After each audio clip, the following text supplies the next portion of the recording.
कथेनुसार भीम नावाचा राक्षस हा रावणाचा भाऊ कुंभकर्णाचा मुलगा होता. भीमच्या जन्मानंतर काही दिवसातच प्रभू श्रीराम कुंभकर्णाचा वध करतात. भीमला आपल्या वडिलांबद्दल काहीच माहिती नव्हती. मोठे झाल्यावर एके दिवशी भीमाने आपल्या आईला वडिलांबद्दल विचारले. तेव्हा त्याच्या आईने त्याला सर्व काही सांगितले. श्री विष्णूचा अवतार श्री रामाकडून आपल्या पित्याचा वध झाल्याचं ऐकून तो महाबली राक्षस अत्यंत संतप्त झाला.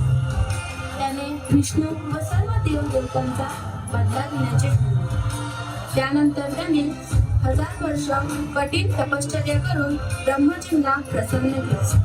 त्यांनी त्याला खूप शक्तिशाली होण्याचे वरदान दिले. वरदान मिळाल्यानंतर तो सर्व देवी देवतांना त्रास देऊ लागला. पृथ्वीवर धुमाकूळ घालण्यास सुरुवात केली. सर्वप्रथम त्याने कामरूप देशाचा राजा सुदक्षिणच्या राज्यावर हल्ला केला आणि राजाला कारागृहात बंद केले. राजा सुदक्षिण शंकर महादेवांचा फार मोठा भक्त होता. त्याने कारागृहामध्ये पार्थिव शिवलिंगाची स्थापना करून शंकराची आराधना करू लागला.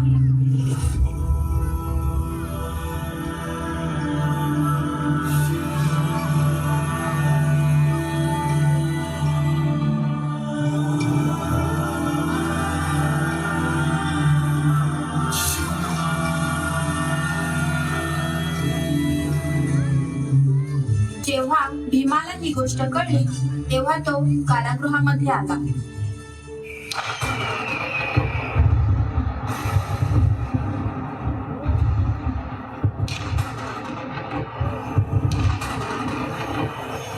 सुदर्शन, हे काय करतोस? तू माझ्या कैदेत असून या पार्थिव शिवलिंगाची पूजा करतोस. तुला माहित नाही मी या सर्व सृष्टीचा आता स्वामी आहे. तू माझी पूजा कर.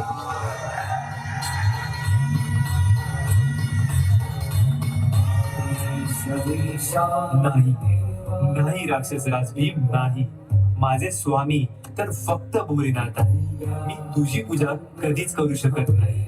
माझे भोलेनाथच फक्त देवांचे देव महादेव आहेत.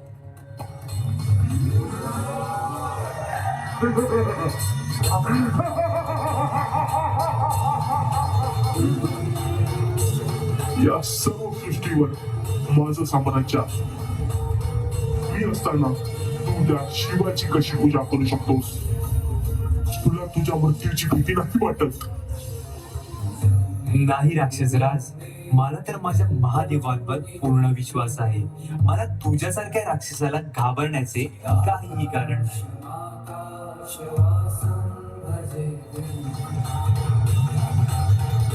ठीक आहे, मी या शिवलिंगाला आताच खंडित करतो. बोलो तुझ्या महादेवाला, बोलो तुझ्या शंकराला, बोलो तुझ्या शिवाला.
देवतांवर तुझा अधिकार जमवलास. धार्मिक कार्य करायचं सोडून सृष्टीवर देवतांवर अत्याचार करून तू खूप मोठा अपराध केला आहे. तुझे हे सर्व अपराध क्षमायोग्य नाही. आणि आज माझ्या भक्ताचे पार्थिव शिवलिंग खंडित करण्याचा प्रयत्न केला आहे. त्यासाठी मी तुला दंडित करण्यात आलो आहे.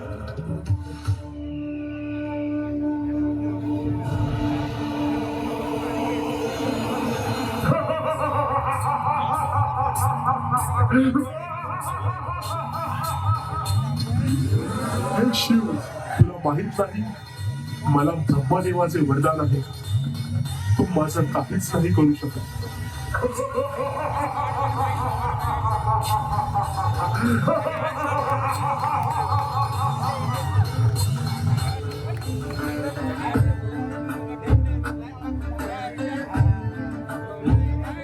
हे राक्षस रात्री घमंड करू नकोस माझ्या भक्ताला सोडून दे नाहीतर मला तुझा सर्वनाश करावा लागेल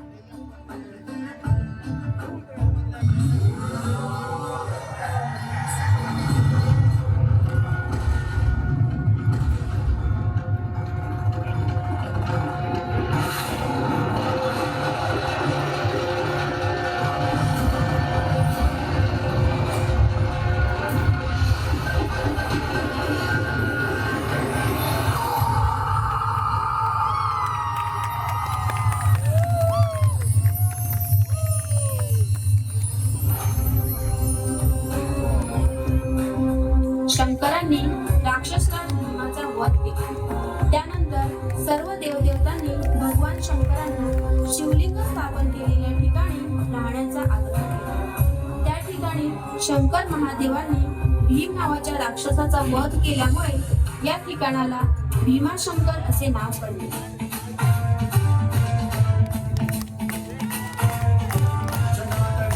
जलप्रवाह